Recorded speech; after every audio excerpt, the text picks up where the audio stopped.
ஆண்டவருடைய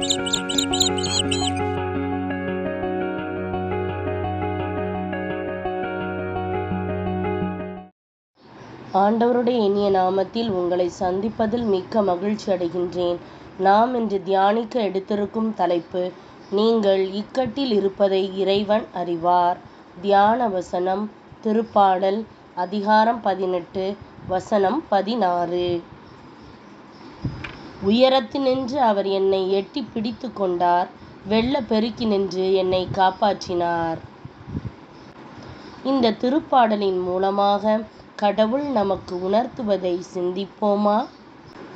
கிறிஸ்துவுக்குள் பிரியமானவர்களே, உயரத்திலிருந்து அவர் கை நீட்டி நம்மை பிடித்து வெள்ளப்பெருக்கினின்று தூக்கிவிட்டார் என்ற வாக்குத்தத்தத்தின்படியே ஆண்டவர் உங்களை ஆசீர்வதிப்பாராக. இன்று ஆழமான தண்ணீர்களுக்குள் அகப்பட்டு கொண்டு அல்லது ஆபத்தில் சிக்கிக்கொண்டு யாரிடம் அதை பகிர்ந்து கொள்வது என்று நீங்கள் யோசித்து கொண்டிருக்கலாம். அதிலிருந்து விடுபடுவதற்கு அதிகமாய் முயற்சித்து களைத்து போயிருக்கலாம். மிகுந்த இக்கட்டினுள் சிக்கி இனி காலம் செல்லாது என்ற நிலையை அடைந்திருக்கலாம். நீங்கள் நிர்கதியான சூழ்நிலையில் இருப்பதை பார்த்து இறைவன் உங்களோடு பேச விரும்புகிறார். அவரது உன்னத வல்லமையான நிலையிலிருந்து அவர் தாழ இறங்கியுள்ளார். இந்த வசனத்தின் மூலமாக உங்களை தேற்ற அவர் விரும்புகின்றார். விவிலியத்தில் ஒரு சம்பவத்தில் பேதுரு கலிலேயா கடலின் மேல் நடக்க விரும்பியதை குறித்து வாசிக்கின்றோம். இயேசு கிறிஸ்து கடலின் மேல் நடந்து தன்னிடம் வரும்படி பேதுருவிடம் கூறினார். பேதுருவும் படகிலிருந்து இறங்கினார். சுயமாக கடலின் மேல் நடக்க முயற்சித்தார். ஆனால் கடலில் வீசிய பெருங்காற்றை கண்டு விழுந்து போனார்.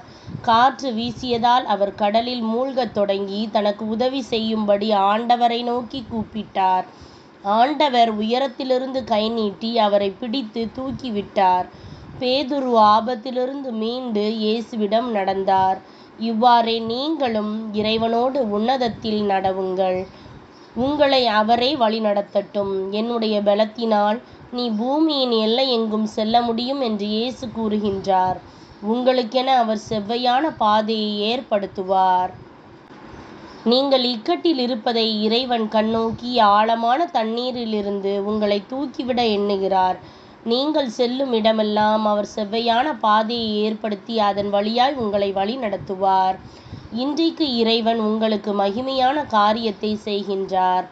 ஆழமான நீரிலிருந்தும் ஆபத்திலிருந்தும் உங்களை தூக்கி விடுவதோடு தமது வல்லமையை கொடுத்து ஆலோசனை கூறி உங்களை கடலின் மேல் நடக்கச் செய்வார்.